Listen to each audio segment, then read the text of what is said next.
positive update on Russell, or did you see what happened to him? Yeah, just feel bad for Russ. Right now, you never want to see a player get hurt. Poole drove around. He tried to deflect it from the back. I think he hit his elbow with his hand. So we don't know a timetable. Don't know if he needs surgery or anything yet. But he's out right now. So just trying to figure it out. I'm curious, what was your, obviously you guys have to stay ready, what was your messaging to Bones getting in the second half and moving forward for the foreseeable future? Just, the stay ready games with all of our coaches, like I said, Sean Fine and Dante and, Wes and Cook, those guys, just making sure our guys stay ready. You never know what's going to happen. It's a long season and everyone has to be ready. And so, Bones will get his opportunity. And so he's been playing, he's been, staying ready. And so now he's going to get opportunity. With this win, and you got 2 tough games coming out at Minnesota and Milwaukee, how important was it to start off a trip with the win behind you? Very important, like I said, this team took the Lakers last night to overtime, so you never know, any given night, anyone can be beat. And so you just got to prepare and be ready for any team. And I thought, we still can be better defensively, be better in transition.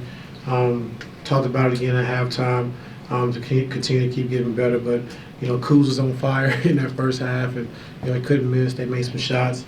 And then I thought second half we were a little better. Coach, what was your thoughts on the offensive flow? Guys were able to, protect the ball a lot better today. Yeah, I thought it was really good. I thought, PG, Kawhi, and James, all 3 of those guys getting in the rhythm. All those guys getting the ball in their spots. And like I said, taking care of the basketball and 9 turnovers tonight, which is good for us. Like, that's what we want to be if we want to be an elite team. And when we're taking care of the basketball and getting shots, we're a pretty dangerous team, And so starts there, turning the basketball over. Then with our transition defense, and getting back, getting set, and getting matched up. Go ahead, Justin. Ty, James got it going quite a bit in the second quarter. What changed from the first quarter for him? Because in the first quarter he was scoreless. It looked like he was struggling a little bit in terms of getting to his own shot. The second quarter just all changed for him. Yeah, I think, PG had it going early, a little bit, and then just trying to get Kawhi going. And like I said, James, he plays the game the right way. And so takes what the defense gives him, and that's what great players do. A slow start doesn't deter them from, being aggressive and doing what they do. Like I said, he got going in that second quarter, and I was able to build a lead up. And like I said, not having to play Kawhi and James in that fourth quarter was very important for us, especially going this trip, going into a back-to-back. So I remember before the season, before you guys got James, one of the biggest conversations was the backcourt defense off the bench with Bones and Norm, and asking those guys to take on a bigger defensive challenge. How much of an emphasis is that going to be with your conversations with Bones now that he's going to be back in the rotation, presumably taking those backup point guard minutes? Yeah, I mean, I have to do a good job of just making sure the rotations are right, making sure that they're not having to guard elite players, every single night. And so just seeing who we play, the lineups could be different, the rotations could be different, and so just trying to figure out what works for us. And like you said, making sure Bones and Norm, has favorable matchups when they have to defend.